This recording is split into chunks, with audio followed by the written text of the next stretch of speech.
warahmatullahi wabarakatuh. Innal hamdalillah nahmaduhu wa nasta'inuhu wa nastaghfiruh wa na'udzu billahi min shururi anfusina wa min sayyiati a'malina. May yahdihillahu fala mudilla lahu wa may yudlil fala hadiya lahu. Ashhadu an la ilaha illallah wahdahu la syarika lah wa ashhadu anna Muhammadan abduhu wa rasuluhu la nabiyya ba'dah. Allahumma salli ala Muhammad wa ala ali Muhammad. Qala Allah Ta'ala fil Qur'anil Karim,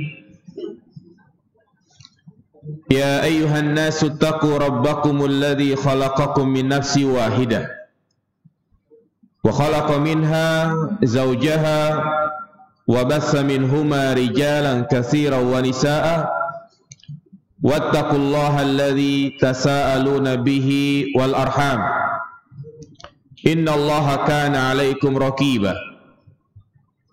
Wa qala an-nabiy sallallahu alaihi wasallam, fa inna asdaqal hadits kitabullah wa khairal hadi hadi Muhammadin sallallahu alaihi wasallam wa syarrul umuri muhdatsatuha fa inna kulla muhdatsatin bid'ah fa inna kulla bid'atin dhalalah wa kulla dhalalatin finnar. Amma ba'du, ayyuhal ikhwah, a'azzani Allahu wa iyyakum jami'an. Para peserta i'tikaf yang dirahmati Allah Subhanahu wa taala, alhamdulillah senantiasa dan tidak henti-hentinya kita terus memuji dan bersyukur kepada Allah Subhanahu wa taala yang telah memberikan berbagai kenikmatan kepada kita semua, terutama nikmat sehat wal afiat, nikmat taufik dan hidayah, sehingga kita bisa melaksanakan berbagai macam ibadah di bulan suci Ramadan ini. Dan tentunya kita berharap agar kita bisa terus istiqomah melaksanakan berbagai ibadah, bukan sampai akhir Ramadan, tetapi sampai datang kematian. Karena memang perintah semangat ibadah bukan hanya pada waktu-waktu tertentu saja, tetapi Allah Subhanahu wa taala perintahkan kita untuk semangat ibadah sampai datang kematian. Wa'bud rabbaka hatta ya'tiyakal yaqin. Beribadalah kepada Rabbmu sampai datang kematian. Terutama di saat-saat seperti ini, yaitu di 10 hari terakhir di bulan suci Ramadan, yang merupakan hari-hari yang sangat istimewa, di mana Allah Subhanahu wa taala bersumpah dengannya, wal fajri walayalin ashr, demi fajar dan demi malam yang 10. Sahabat Abdullah bin Abbas menyebutkan yang dimaksud dengan malam yang 10 adalah malam 10 hari terakhir di bulan suci Ramadan. Maka ayat ini menunjukkan kepada kita bahwasanya 10 hari terakhir adalah hari-hari yang sangat istimewa, malam yang penuh dengan keagungan. Ditambah lagi terdapat di dalamnya malam Lailatul Qadar, yang siapapun mengerjakan ibadah di dalamnya, maka dia mengerjakan ibadah lebih baik dari 1000 bulan. 6 jamaah sekalian, pada kesempatan yang berbarokah ini, insyaallah kita akan mengkaji salah satu kitab, yaitu Al-Qalbus Salim, hati yang selamat. Ya, ini merupakan salah satu dari materi tazkiyatun nufus atau tazkiyatun nafas, pensucian jiwa. Karena memang Allah Subhanahu wa taala perintahkan kepada kita agar kita selalu membersihkan jiwa. Maka beruntunglah mereka yang selalu membersihkan jiwanya dari noda-noda kemaksiatan. Qad aflaha man zakkaha. Sungguh beruntung orang yang membersihkan jiwanya. Dan pembahasan yang akan kita bahas yaitu berkaitan dengan al-qalbus salim, hati yang selamat. Insyaallah ada beberapa poin yang akan kita sampaikan, yang insyaallah kita akan jadikan 4 pertemuan ya. Iya, 4 pertemuan. Yaitu berkaitan dengan masalah hati. Yang pertama, pada kesempatan kali ini insyaallah saya akan sampaikan tentang pentingnya menjaga hati. Kemudian nanti berikutnya kita akan sebutkan kriteria hati yang selamat. Kriteria hati yang selamat di antaranya adalah hati yang selalu mengajak kepada kebaikan, hati yang terhindar dari berbagai penyakit hati mulai dari syirik, bid'ah, ya, dan penyakit-penyakit hati lainnya. Ya, berbicara tentang masalah hati, ini adalah masalah yang sangat penting. Karena Rasul kita Muhammad sallallahu alaihi wasallam mengingatkan, ala wa inna fil jasadi mudghah idza saluhat saluhal jasadu kullu wa idza fasadat fasadal jasadu kullu ala wahiyal qalbu. Ketahuilah bahwasanya di dalam tubuh seseorang terdapat segumpal daging yang apabila segumpal daging tersebut baik, maka seluruh anggota tubuh yang lain pun menjadi baik. Sebaliknya, apabila segumpal daging tersebut jelek, maka akan menjadi jelek seluruh anggota tubuh yang lain. Apa segumpal daging tersebut? Ala wahiyal qalbu, yaitu hati. Hadis ini menunjukkan kepada kita jamaah sekalian bahwasanya Islam adalah agama yang memiliki perhatian besar terhadap hati. Allah Subhanahu wa taala menurunkan kitab-kitabnya dari langit.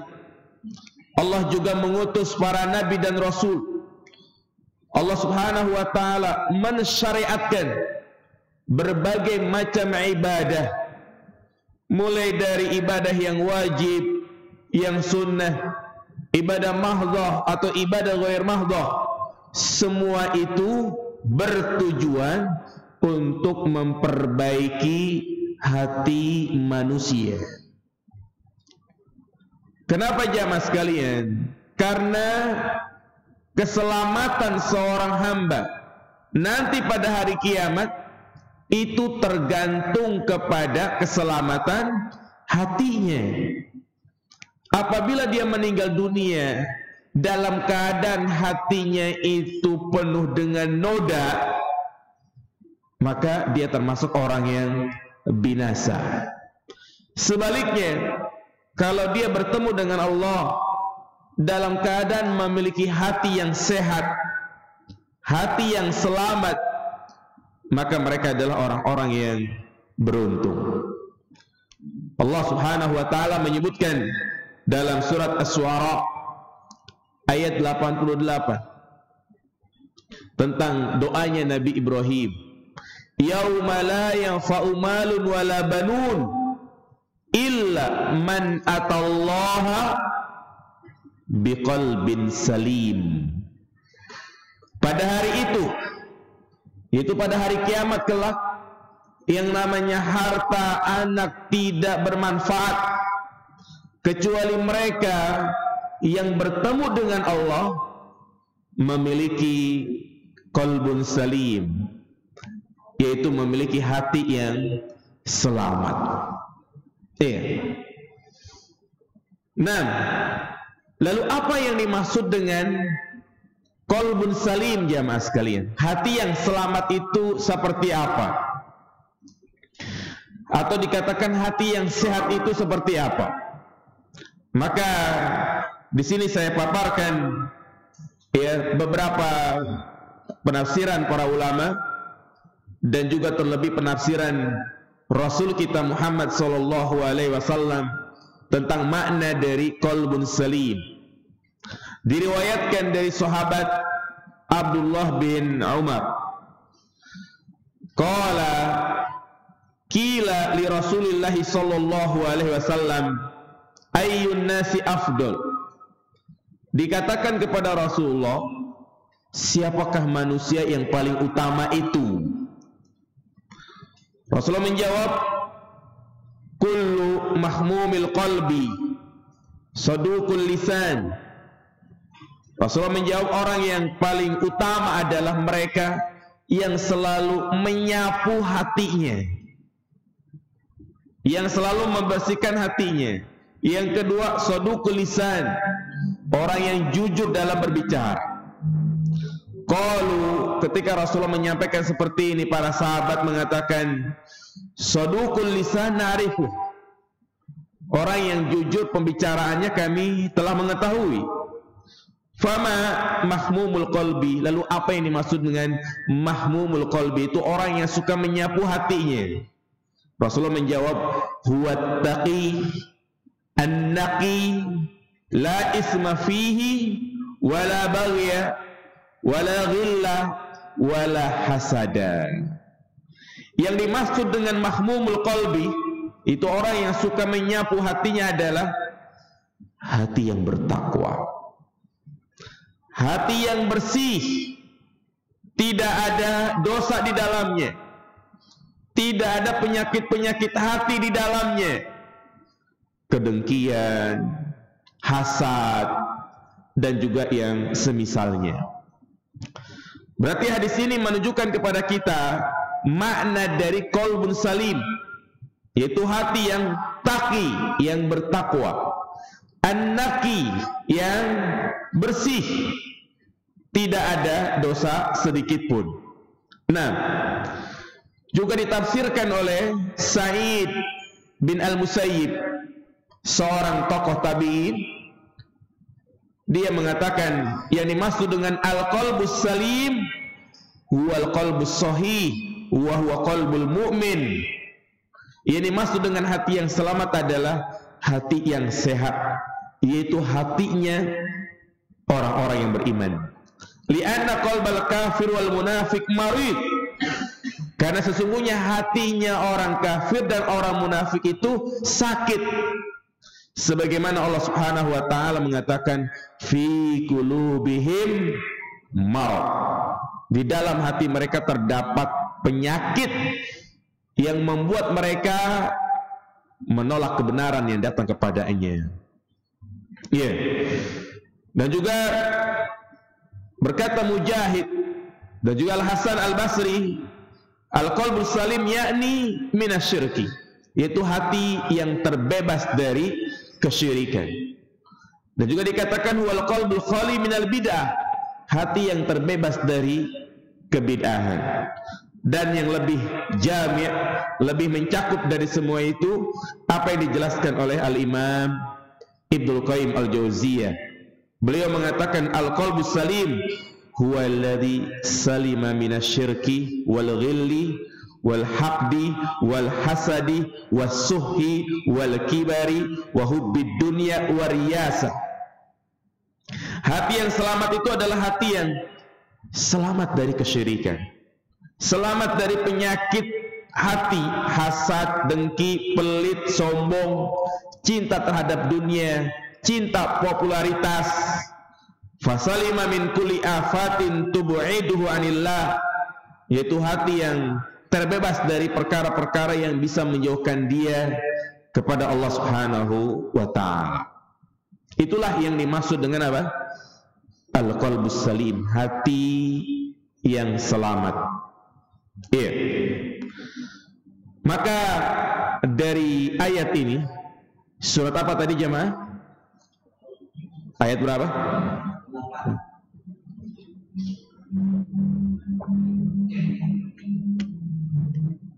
Menunjukkan kepada kita tentang pentingnya menjaga hati jamaah sekalian. Makanya orang yang beriman tidak hanya fokus mengurusi badannya saja, tapi orang yang beriman dia lebih fokus menjaga hatinya. Hati-hati mereka yang hanya memperhatikan kesehatan badannya saja, bagaimana agar badannya itu sehat, sterok, kuat, dia nge-gym, olahraga, tetapi tidak memperhatikan hatinya, maka ini tidak ada bedanya dengan orang-orang munafik. Iya. Jadi apabila ada orang yang tidak perhatian terhadap hatinya, dia biarkan hatinya itu kotor, tidak berusaha menyeken hatinya, apakah ada kotoran hati atau tidak, maka dia adalah orang munafik. Terdapat di dalam hatinya itu benih-benih kemunafikan. Sebagaimana Allah sebutkan tentang ciri-ciri orang munafik dalam surat Al-Munafikun, wa idza ra'aitahum tu'jibuka ajsamuhum. Apabila engkau melihat orang munafik, engkau terkagum-kagum dengan badannya yang kuat, tinggi. Kenapa?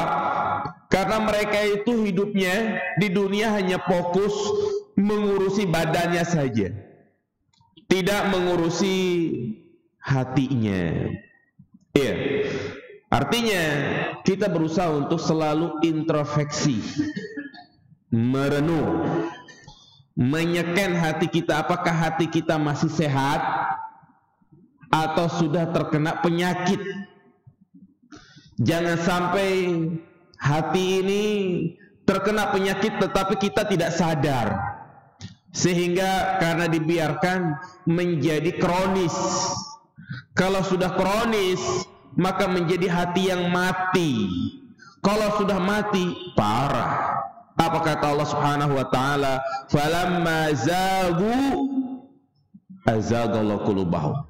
Tatkala mereka berpaling jauh dari jalan Allah, maka Allah biarkan dia berpaling. Iya. Artinya dia sudah jauh dari hidayah. Diberikan nasihat tidak bermanfaat.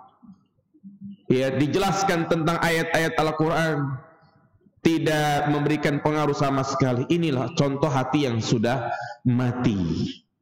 Maka kenalilah jamaah sekalian, ya, hati kita apakah terkena penyakit atau tidak. Contohnya, contoh kecil misalnya, orang yang hatinya itu bermasalah, sulit sekali menggapai kekhusyuan di dalam sholat. Ya, kenali jamaah sekalian. Kalau kita sholat berusaha untuk khusyuk, 1 menit khusyuk, tapi setelah itu pikiran keluar lagi, mikirin istri, mikirin pekerjaan. Nah, maka ini perlu diseken hatinya. Apalagi kadang habis sholat, yang dia lakukan buru-buru bukan berzikir, tapi buru-buru buka HP, buka WhatsApp. Nah, ini tanda hatinya ada masalah. Iya. Juga di antara tanda orang itu hatinya ada masalah, ini contoh ya, enggak betah lama-lama mendengarkan kajian-kajian ilmu. Seakan-akan dia berada di atas kompor, panas pantatnya gitu ya, pengen cepat selesai. Enggak bisa berlama-lama membaca Al-Quran. Giliran dia membaca status-status WA, status IG, Facebook berjam-jam. Dia mulai daripada Isya jam 8, enggak terasa jam 9, enggak terasa jam 10. Giliran baca Al-Quran 10 menit, udah sepet tuh mata. Iya, enggak kuat lama jamaah sekalian. Nah ini, benahi berarti Ketika kita merasakan seperti ini, ya ada benih-benih penyakit di situ. Makanya sahabat Utsman mengatakan, "Lau tahurat qulubukum ma syabitum min kalami rabbikum." Jika hati kalian itu bersih, suci, kalian itu nggak pernah merasa kenyang dari kalam Allah Subhanahu wa ta'ala. Artinya hatinya itu selalu ingin membaca Al-Quran, betah ketika dia membaca Al-Quran. Nanti kita akan sebutkan ya, di antara tanda-tanda terkena penyakit itu ya ini, artinya dia tidak bisa berlama-lama untuk melakukan ketaatan. Karena yang namanya ketaatan memiliki kenikmatan, kemaksiatan juga memiliki apa? Kenikmatan. Orang yang terbiasa melakukan ketaatan, dia akan merasa nikmat, merasa nyaman dengan ketaatannya tersebut. Demikian pula orang yang selalu melakukan kemaksiatan, terbiasa melakukan kemaksiatan, dia akan merasa nyaman dengan kemaksiatannya tersebut. Dan dua kenyamanan ini, nyaman dalam taat, nyaman dalam maksiat, bisa digabung atau tidak? Selamanya tidak. Orang nih, tanda hatinya bersih jamaah sekalian, ketika dia meninggalkan salah satu ibadah yang itu menjadi rutinitas dia. Contoh misalnya dia terbiasa qiyamul lail, kemudian bangun kesiangan, dia merasa menyesal. Wanita yang biasanya berjilbab, kemudian qadarullah mungkin jilbabnya terbang atau apa, dia pasti merasa apa? Berdosa. Nah ini orang yang hatinya masih sehat.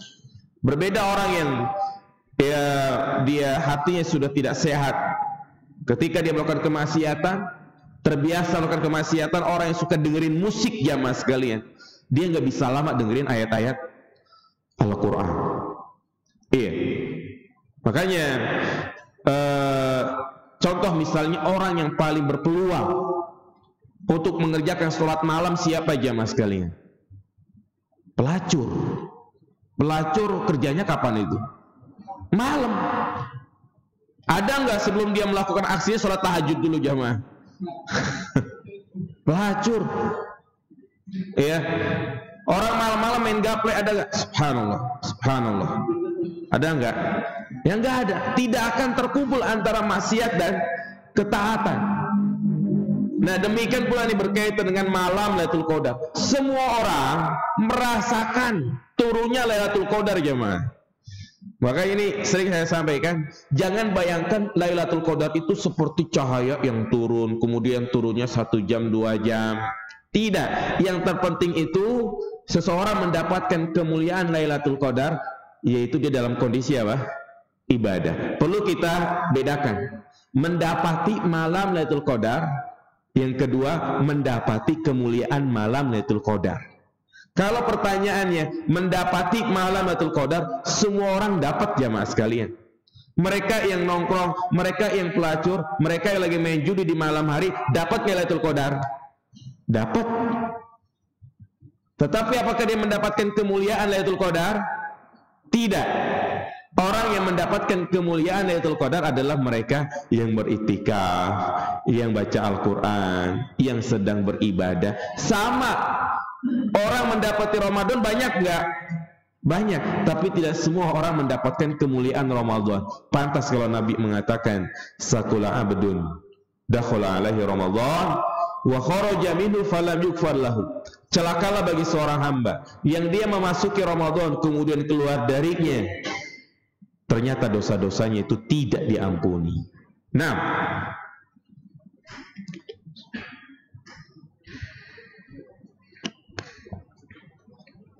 selanjutnya jamaah yang dirahmati Allah Subhanahu wa taala, di antara hal yang menunjukkan pentingnya hati, pentingnya membahas penyakit-penyakit hati, ciri-ciri hati yang selamat. Karena orang yang paling mulia di sisi Allah Subhanahu wa taala bukan dilihat dari postur tubuhnya. Tapi orang yang paling mulia di sisi Allah adalah orang yang bertakwa, orang yang hatinya itu salim. Sebagaimana Rasulullah SAW mengingatkan kita, innallaha la yanzuru ila suwarikum walakin yanzuru ila qulubikum. Sesungguhnya Allah tidak melihat postur tubuh kalian. Allah tidak melihat postur tubuh kita, mau pendek, mau tinggi, mau ganteng, mau cantik, mau putih, mau hitam. Allah tidak lihat itu. Tetapi ya Allah lihat adalah apa yang ada di dalam hati kita.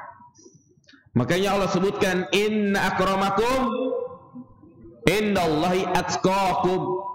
Orang yang paling mulia di sisi Allah itu adalah orang yang paling bertakwa. Mau kaya, mau miskin, siapapun dia, yang paling mulia adalah orang yang paling bertakwa. Artinya kekayaan, kemiskinan tidak membuat orang itu mulia di mata Allah, dan tidak membuat orang itu rendah di mata Allah. Makanya Allah bantah orang-orang yang menyatakan bahwasanya orang yang mulia itu adalah orang yang kaya, orang yang hina adalah orang yang miskin. Di dalam surat Al-Fajr Allah mengatakan, wa amma idza mabtalahu faqadara alaihi rizquhu fayaqulu rabbi ahanan kalla bal la tukrimunal yatim. Di mana ada seorang yang dia disempitkan rizkinya, dia mengatakan apa? Robku telah menghinakanku. Maka Allah bantah, kalla bala, tidak. Itu disebabkan karena mereka tidak memuliakan anak yatim. Artinya kaya miskin bukan menjadi standar kemuliaan di depan Allah, di hadapan Allah. Tapi kemuliaan seseorang di hadapan Allah itu adalah dengan ketakwaan, di mana hatinya itu bersih. Makanya Nabi mengatakan at-taqwa hahuna, at-taqwa hahuna. Iya. Makanya ada beberapa minggu yang lalu ada statement seorang dai mengatakan, ya, ketika ada orang miskin, dia komentarnya apa? Dia jarang sholat kali, hidupnya miskin terus. Nah, ini statement seperti ini nggak baik jamaah sekalian. Ya, kenapa? Karena lihat orang-orang yang mulia di sisi Allah itu para sahabat. Apakah semuanya kaya kayak Utsman bin Affan? Tidak. Ada yang miskin seperti siapa? Abu Hurairah miskin. Maka tidak boleh kita mengatakan bahwasanya kemuliaan seseorang itu dilihat dari kaya dan miskin. Nah, ini ya, jadi orang yang paling mulia di sisi Allah adalah orang yang paling bertakwa hatinya, bukan dilihat dari postur tubuhnya. Di antara dalil yang menyatakan hal ini adalah kisah seorang wanita hitam yang laki-laki kalau memandangnya dia mungkin biasa aja,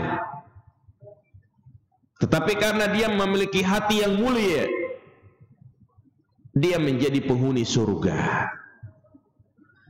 Yaitu dari Atha bin Abi Rabah, seorang tabi'in.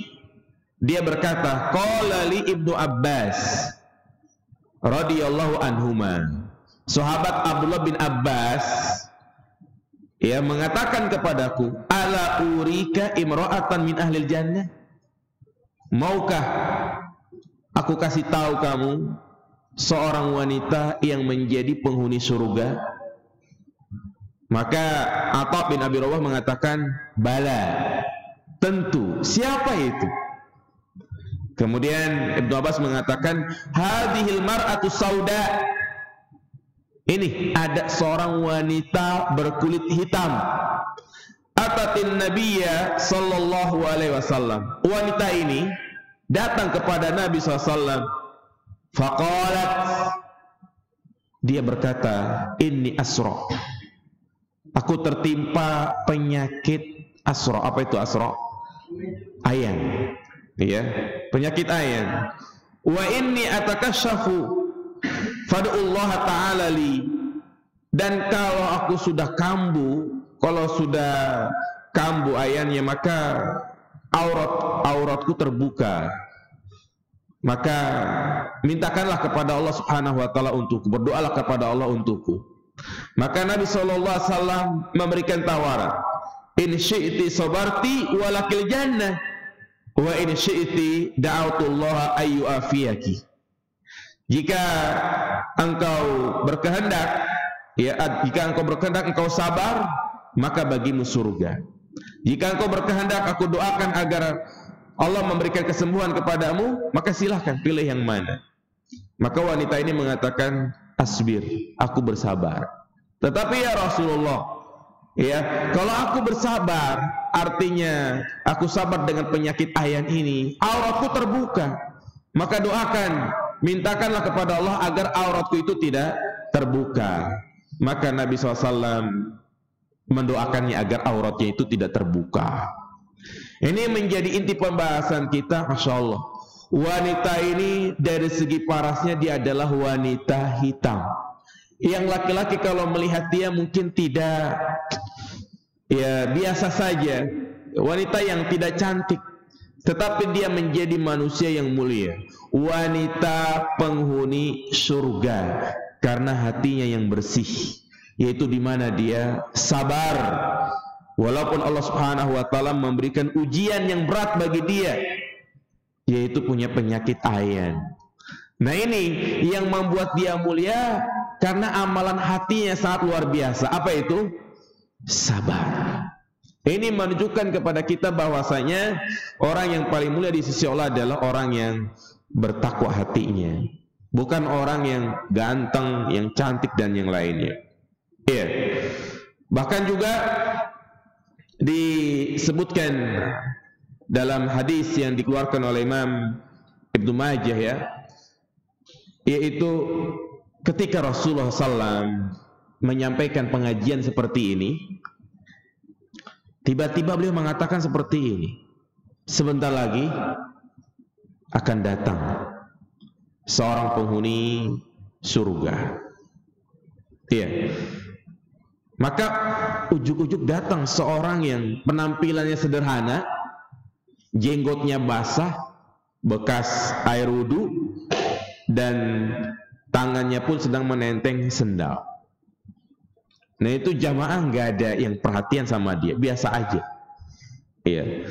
Keesokan harinya pas lagi kajian begini juga, Nabi menyampaikan lagi, sebentar lagi akan datang seorang penghuni surga. Datanglah seseorang yang sama seperti kemarin. Seorang tersebut jenggotnya basah sambil nenteng sendal. Sampai 3 kali. Di hari ketiga Nabi mengatakan hal yang sama. Ini yang membuat para sahabat yang hadir itu terheran-heran.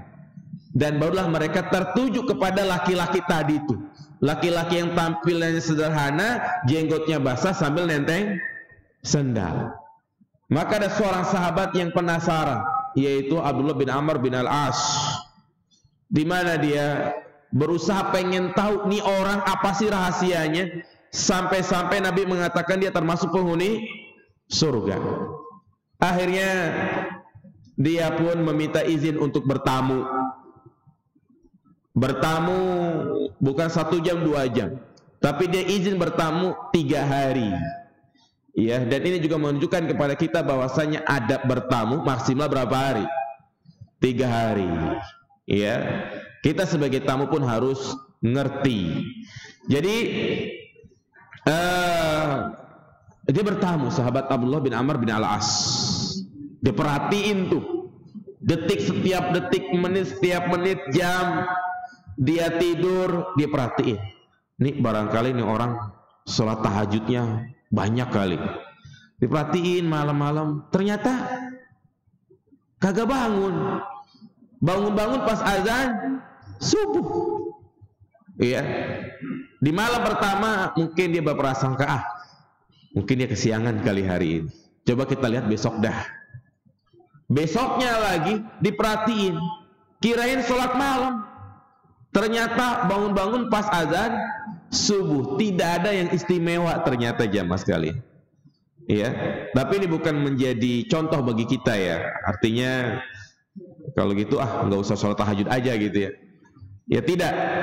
Sampai di hari yang ketiga, ya Abdullah bin Amr bin As ini tidak mendapati keistimewaan khusus ya, rahasia. Ya, enggak, istilahnya kalau orang buat masakan yang enak itu enggak ada resep khusus gitu. Enggak ada amalan yang istimewa. Ya maka dia pun berterus terang tujuannya dia bertamu adalah pengen tahu rahasianya. Maka subhanallah, apa orang ini mengatakan, "Wa anni la ajidu fi nafsi li ahadin minal muslimin gishan wala hasada ahadan wala ahsudu ahadan ala khairin atahu iya." Ini yang membuat sahabat Abdullah bin Amr bin Al-As takjub. Dia mengatakan, aku tidak pernah mendapati pada diriku kebencian. Aku enggak pernah iri, enggak pernah hasad sama orang yang diberikan nikmat oleh Allah Subhanahu wa taala. Subhanallah. Berarti ini menunjukkan ini rahasianya. Dia menjadi mulia, menjadi penghuni surga bukan karena apa-apanya, tapi karena apa jamaah sekalian? Hatinya bersih dari noda-noda hati. Ya, dia bersih dari namanya penyakit hasad. Nanti kita akan bahas bahayanya penyakit hasad, dengki, iri, yang terkadang ini juga menimpa para talibul ilm. Hasad itu bukan hanya menimpa orang-orang awam, tapi terkadang juga menimpa orang-orang yang berilmu. Lihatlah iblis, berilmu dia, tapi dia tidak selamat dari namanya apa? Hasad. Kadang kita bisa selamat dari namanya penyakit syirik, bid'ah. Mungkin kita paling kencang pengingkaran terhadap bid'ah syirik, tapi terkadang kita nggak selamat dari namanya apa? Hasad. Apalagi kalau sesama ikhwan usahanya sama-sama jual herbal, sama-sama di satu grup. Temannya posting, dia juga ikut apa? Posting. Dimurahin, posting lagi, dimurahin lagi. Nah, ini penting, nanti ada pembahasan secara khusus tentang hasad. Iya. Jadi ini jamaah yang dirahmati Allah Subhanahu wa taala, di antara hal yang menunjukkan pentingnya hati, bahwasanya orang yang paling mulia di sisi Allah bukan dilihat dari postur tubuhnya, tapi juga dilihat dari apa jamaah? Hatinya. Nah,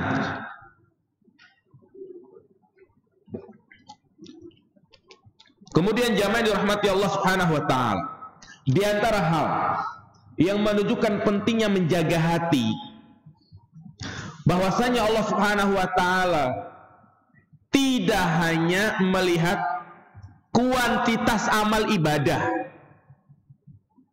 tetapi Allah juga melihat kualitas hatinya. Iya. Jadi yang terpenting bagi kita itu jamaah sekalian bukan hanya memperbanyak amal. Memperbanyak amal mudah, tetapi yang paling penting adalah menjaga hati ini. Jangan sampai kita terkena penyakit hati yang itu bisa malah menggugurkan amal ibadah kita. Makanya tentang ayat kurban, Allah Subhanahu wa taala mengatakan apa? La yanalallaha luhumuha ya wala dima'uha walakin yanaluhu taqwa minkum. Yang sampai kepada Allah itu bukan daging kurban, bukan, tetapi yang sampai kepada Allah adalah apa? Ketakwaan di antara kalian. Menunjukkan kepada kita jamaah sekalian, kuantitas dalam beribadah kita ini memperbanyak amal itu penting, tetapi yang paling penting juga apa jamaah? Apa motivasi kita? Ya, apa tujuan kita beribadah?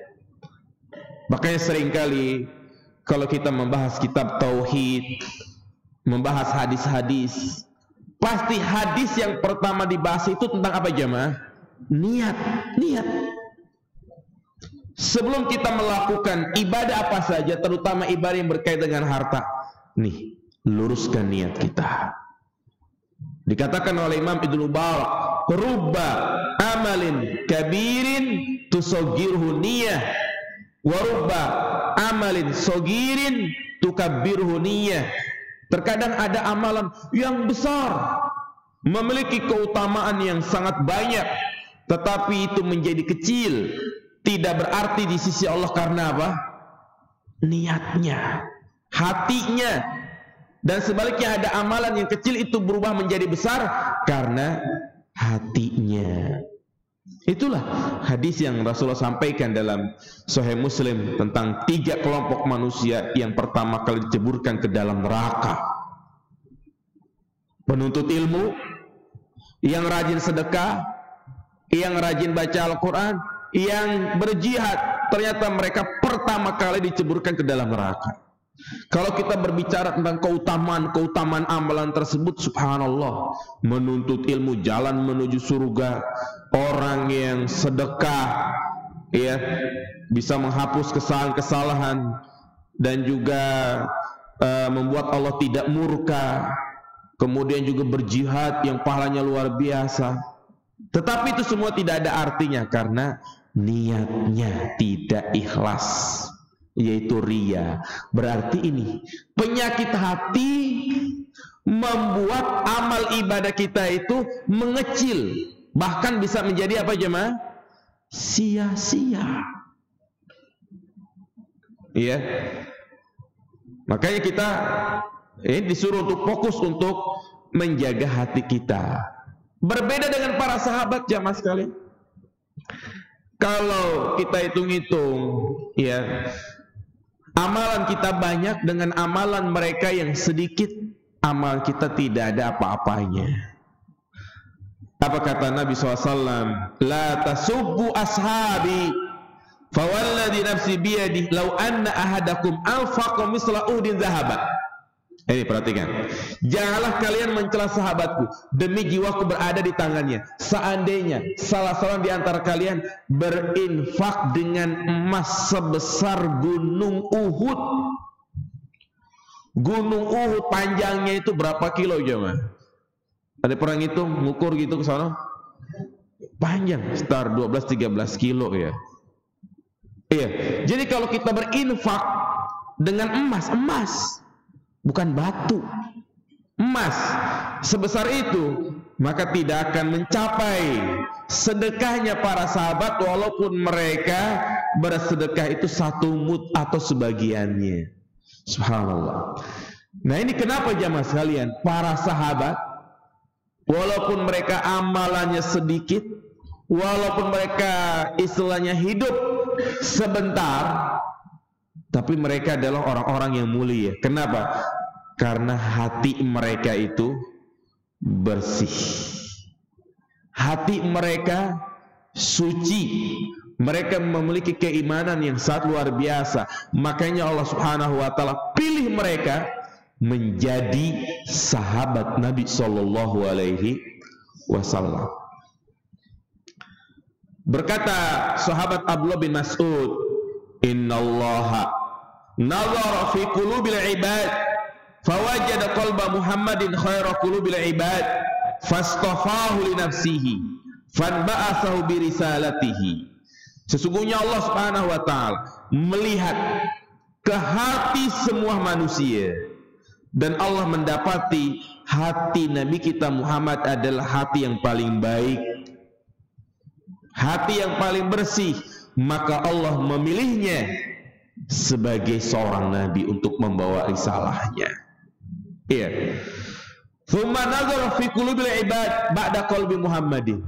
Kemudian Allah Subhanahu wa Ta'ala melihat hamba-hamba yang lain setelah hatinya Nabi Muhammad, fawajada quluba ashabihi khaira qulubil ibad. Ternyata Allah mendapati hatinya para sahabat merupakan hati yang paling baik dari sekian banyaknya manusia. Faja'alahum uzara nabiyhi yuqatiluna ala dinihi. Maka Allah Subhanahu wa Ta'ala memilih mereka menjadi pendukung, menjadi sahabatnya Nabi Shallallahu Alaihi Wasallam. Iya, jadi ini menunjukkan pentingnya kita menjaga apa jemaah? Hati, yaitu bahwasanya amalan itu bukan hanya dilihat dari banyaknya, kuantitasnya, tapi juga dilihat dari kualitas hatinya, niatnya seperti apa. Ya. Kemudian poin yang keberapa jemaah? Poin yang ketiga, di antara hal yang menunjukkan tentang pentingnya hati, kata Syekh di sini bahwasanya hati yang bersih itu akan menumbuhkan sifat-sifat yang terpuji. Iya, hati yang bersih akan menumbuhkan sifat-sifat yang terpuji. Maka sebaliknya, hati yang kotor akan melahirkan perilaku yang kotor juga. Iya, kita lihat bagaimana para sahabat Nabi Shallallahu Alaihi Wasallam. Di antaranya adalah sahabat Utsman bin Affan, karena beliau memiliki hati yang bersih sehingga tumbuh darinya pribadi yang dermawan. Dan bukan hanya Utsman bin Affan, Abu Bakar dan juga Umar, yang tiga sahabat ini selalu berlomba-lomba untuk bersedekah. Umar mengatakan, "Ya Rasulullah, hari ini saya bisa mengalahkan sodakohnya Abu Bakar. Nih, aku ingin menyerahkan kepadamu setengah dari harta." Lihat Umar, bersedekah dengan setengah dari hartanya, setengah gajinya. Kalau misalnya kita gaji 4 juta, dia sedekahin berapa? 2 juta. Pernah tuh begini jamaah sekalian? Ya, paling 1.000, 2.000, setengah gajinya, insyaallah. Ternyata tujuan ingin mengalahkan Abu Bakar datang. "Ya Rasulullah, aku ingin bersedekah dengan apa? Ini semua hartaku." Jadi semua hartanya dia sedekahkan. Kemudian Rasulullah sempat heran, "Terus gimana keluargamu?" Iya, ada Allah, subhanallah.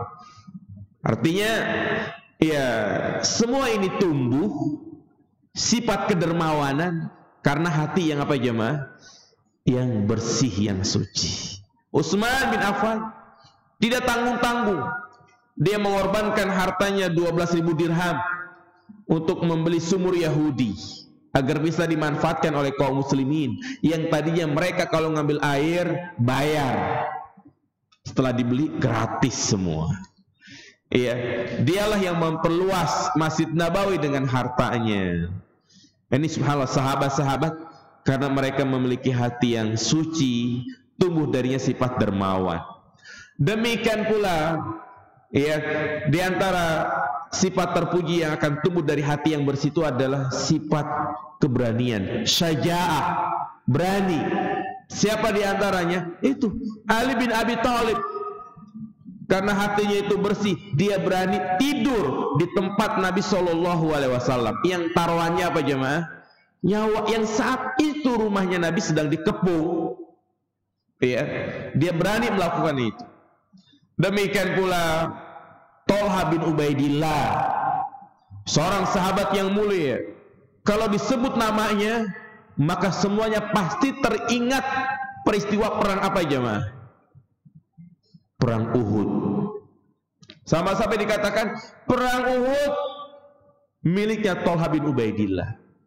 Sampai dia dijuluki Syahidul Hayy, orang yang mati syahid tapi masih hidup. Loh kok bisa? Iya. Bagaimana dia mengorbankan segala-galanya untuk Nabi Shallallahu Alaihi Wasallam. Ketika Nabi SAW dalam keadaan terdesak, ya, di mana orang-orang kafir Quraisy mereka yang mereka cari hanyalah Rasulullah Shallallahu Alaihi Wasallam. Maka kumpullah ada sekitar 2 atau 11 sahabat Ansor, ya, dalam rangka untuk melindungi Nabi agar Nabi tidak terkena tusukan pedang, tidak dibunuh. Maka Nabi pun mengatakan, siapa yang ingin bersamaku nanti di surga? Tolha mengatakan, aku ya Rasulullah. Kata Nabi, jangan lu tahan, yang lain dulu. Ternyata gugur yang satunya. Nabi mengatakan lagi, siapa yang ingin bersamaku nanti di surga? Tolha ujuk tangan duluan dia. Tapi Nabi bilang, jangan dulu, yang lain saja. Sampai terus 11-12 orang ini gugur, tinggal Tolha bin Ubaidillah. Dialah yang memeluk Nabi. Dia biarkan punggungnya terkena tombak, terkena anak panah, sampai setelah perang dihitung lubang bekas anak panah, bekas tombak, ada sekitar 79 tusukan. Tapi nggak mati jemaah sekalian. Makanya dikatakan syahidul hayy. Dia memiliki sifat keberanian seperti ini jemaah sekalian, karena hatinya bersih. Iya, di subhanallah banyak dalil-dalil yang menunjukkan tentang pentingnya kita menjaga hati. Iya. Dan juga amalan yang paling utama adalah amalan hati. Apa kata Nabi SAW ketika ditanya oleh sahabat Abu Hurairah, ayyul amali afdol? Amalan apa yang paling utama? Al-imanu billah, iman kepada Allah. Kemudian apa lagi? Al-jihadu fisabilillah, jihad di jalan Allah. Kemudian apa lagi? Al-hajjul mabrur, haji yang mabrur. Perhatikan yang pertama, al-imanu billah. Iman tempatnya di mana? Di hati. Makanya Imam Ibnu Qayyim mengatakan hadis ini menunjukkan bahwasanya amalan hati lebih utama daripada amalan badan. Kenapa? Karena Rasulullah menyebutkan yang pertama. Ya, bisa jadi seorang hamba yang banyak amalnya tidak lebih baik daripada orang yang amalnya sedikit tetapi hatinya dipenuhi keimanan dan ketakwaan. Seperti tadi yang kita kisahkan, ada seorang penghuni surga yang amalannya sedikit, jarang sholat tahajud, tetapi dia menjadi penghuni surga karena hatinya itu apa? Bersih. Nah, jadi itu jamaah yang dirahmati Allah Subhanahu wa taala, yang menunjukkan kepada kita tentang pentingnya menjaga hati. Bahkan yang terakhir juga, ya, hati yang bersih ini menjadi sumber kebahagiaan. Ya, jangan kita mencari sebab-sebab kebahagiaan yang zahir dulu sebelum kita membersihkan hati. Artinya kalau hati kita bersih, insyaallah bahagia. Tapi kalau hatinya kotor, ya, dunia yang luas terasa sempit bagi dia. Lihat orang yang bakhil jamaah sekalian, orang yang pelit, berarti kan hatinya apa ini jamaah? Kotor. Iya. Sebanyak apapun harta yang dia punya, itu dia merasa sempit aja. Bahkan akan mudah marah. Mobilnya tergores sedikit langsung apa? Ngamuk-ngamuk, marah-marah, emosi. Ya, ini karena hatinya kotor. Orang yang hasad, coba, orang yang hasad, orang yang hatinya terselimuti penyakit dengki, dunia yang luas terasa sempit bagi dia, padahal dia sudah diberikan nikmat begitu banyak. Ya, maka nah ini hati yang bersih akan membuat orang itu bahagia hidupnya. Tapi hati yang kotor membuat orang itu tidak bahagia hidupnya, sengsara walaupun dia memiliki harta yang banyak. Maka Nabi sering mengingatkan, laisal ghina an kasratil mal walakinnal ghina fil qalb. Ya, bukan rasa cukup itu dengan banyaknya harta, tapi rasa cukup itu ada di mana? Di hati. Ya, kalau antum misalnya pulang ke kampung, pulang di pedesaan, ya, mereka hidupnya biasa-biasa aja kan. Pagi ke sawah, mungkin mereka bawa makan lauknya apa adanya, singkong rebus, ya kan. Sore dia pulang, tapi hidupnya bahagia-bahagia aja.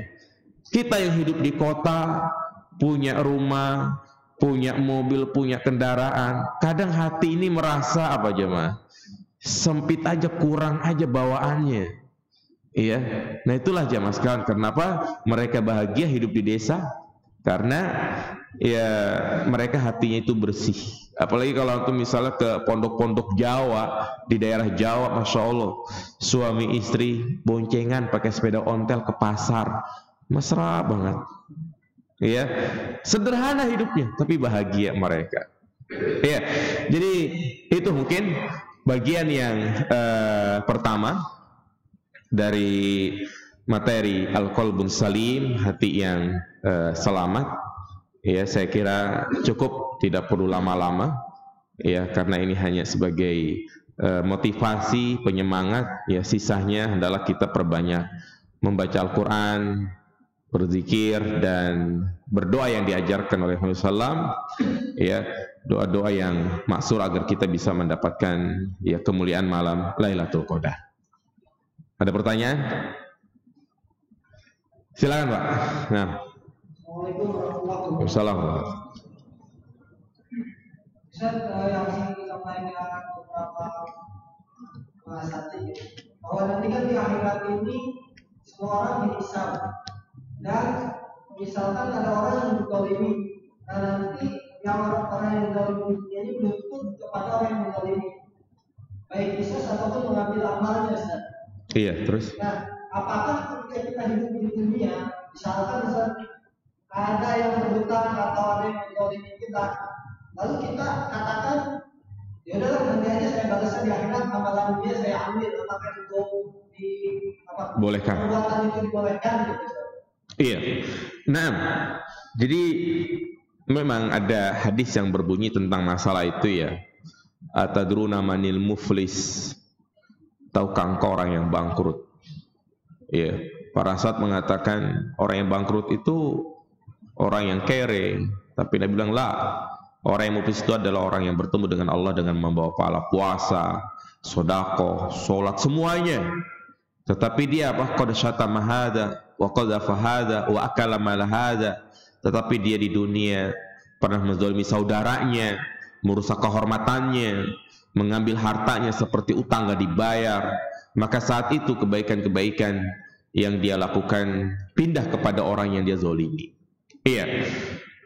Pertanyaannya, boleh enggak kita misalnya dizalimi, ada orang ngutang sama kita, ya, minjemnya melas-melas, sampai keluar air mata, giliran ditagih malas, bahkan galakan dia, utang segitu pakai ditagih, pelit sama sente, ya kan nyesek begituin ya. Iya, ya kadang awalnya kita pengen mengikhlaskan, tapi terdengar ucapan-ucapan kayak begitu jadi nggak jadi ikhlas ya kan? Ya ada rasa awas loh nanti gua tuntut tuh di akhirat. Nah kalimat seperti ini boleh nggak jamaah sekalian? Ya kalau pertanyaannya boleh atau tidak, ya boleh-boleh saja. Itu hak-hak kita. Ya hak-hak kita. Tetapi tentunya di sana seorang muslim harus mencari sikap yang terbaik. Sikap yang terbaik dalam masalah hutang adalah ya agar itu menjadi nilai plus buat kita adalah kita apa? Mengikhlaskan. Inilah memang yang berat. Udahlah biarin dah. Saya ikhlaskan sebagai sedekah buat saya. Nah ini nilai plus buat dia. Ya. Tapi juga dengan dia mengatakan seperti itu suatu kalimat yang ya tidak mengapa. Artinya karena Rasulullah SAW mengatakan seperti itu, dan memang di akhirat itu yang ada itu udah bukan harta lagi, tapi antara kebaikan dan keburukan. Ima kebaikan kita pindah kepada dia, atau keburukan dia pindah kepada kita. Hanya seperti itu jamaah sekalian. Ya, jelas? Nah, makanya punya hutang segera apa? Bayar. Jangan sibuk-sibuk beli baju lebaran. Baju lebaran gak wajib. Yang wajib adalah lunasin hutang, terutama yang dapat THR. Ada lagi? Silakan Pak. Waalaikumsalam. Bagaimana caranya biar kita tidak menjadi orang yang bangkrut? Karena dahulu begitu banyak orang yang pernah kita gibahi, orang yang pernah kita zalimi, bahkan hak mereka kita ambil. Bagaimana cara kita meminta maafnya? Iya. Yang pertama, Rasulullah kan mengingatkan kepada kita ya, kullu bani Adam khata'. Setiap anak Adam itu pasti pernah melakukan kesalahan. Dan kita semua yang hadir di sini mungkin punya masa lalu yang di situ banyak unsur kezaliman. Iya. Kemudian yang kedua perlu kita pahami bahwasanya seorang hamba yang terbaik adalah ketika dia melakukan kesalahan adalah dia segera untuk apa? Bertaubat. Jadi taubat adalah dasar utama Allah akan menampakkan kasih sayangnya kepada kita. Iya. Jadi dosa apapun, baik itu dosa berkaitan dengan hak-hak Allah, mungkin dulu kita pernah berbuat syirik, jarang sholat, nggak pernah puasa, ini kan berarti hak-hak Allah. Atau berkaitan dengan hak-hak manusia, seperti misalnya suka menzolimi, menggibahi, mengambil hartanya, maka ya itu semua akan diampuni oleh Allah Subhanahu wa taala kalau kita punya etikat yang kuat untuk tidak melakukan dosa-dosa itu lagi. Insya Allah itu menjadi nilai plus buat kita. Jadi berangkat dari rasa seperti itu, ya berarti kita betul-betul untuk apa jemaah? Bertaubat. Karena salah satu syarat taubat adalah dia berjanji untuk tidak melakukan lagi. Yang kedua, karena ini berkaitan dengan dosa hakul adami, maka di sana ada syarat khusus. Yang pertama, dia harus meminta keikhlasan. Yang kedua, dia harus mengganti. Terutama yang berkaitan dengan harta.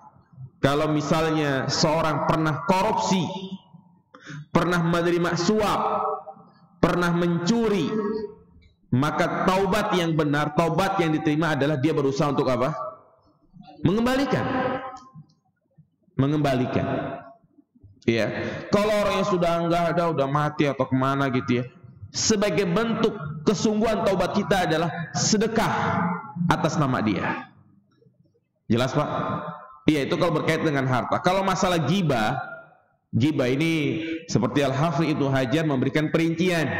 Kalau orang yang kita gibahin itu tahu nih kita lagi gibahin si A atau si B gitu kan, tahu dia ngomong apa, kita lagi ngomongin dia, maka datang harus minta maaf.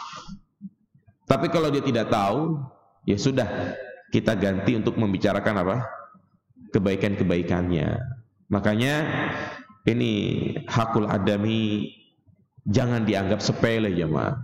Ya, jaga hubungan baik kita. Makanya kan asas dasar Islam itu dibangun di atas ukhuwah, tidak saling menzolimi. Jelas Pak? Cukup ya? Semoga kajian ini bermanfaat. Insya Allah kita akan lanjutkan materi kita Al-Qalbus Salim di malam yang ke-24 ya Ramadan. Berarti malam apa? Ini malam apa ini? Iya, Rabu malam ya. Iya. Semoga kita semua mendapatkan kemuliaan malam Lailatul Qadar. Terus semangat itikaf walaupun di malam-malam genap, karena ia berbicara tentang keutamaan 10 hari terakhir, yaitu juga memiliki keutamaan secara khusus ya. Demikian, semoga bermanfaat. Subhanakallahumma bihamdika asyhadu an la ilaha illa anta astaghfiruka wa atubu ilaik. Assalamualaikum warahmatullahi wabarakatuh.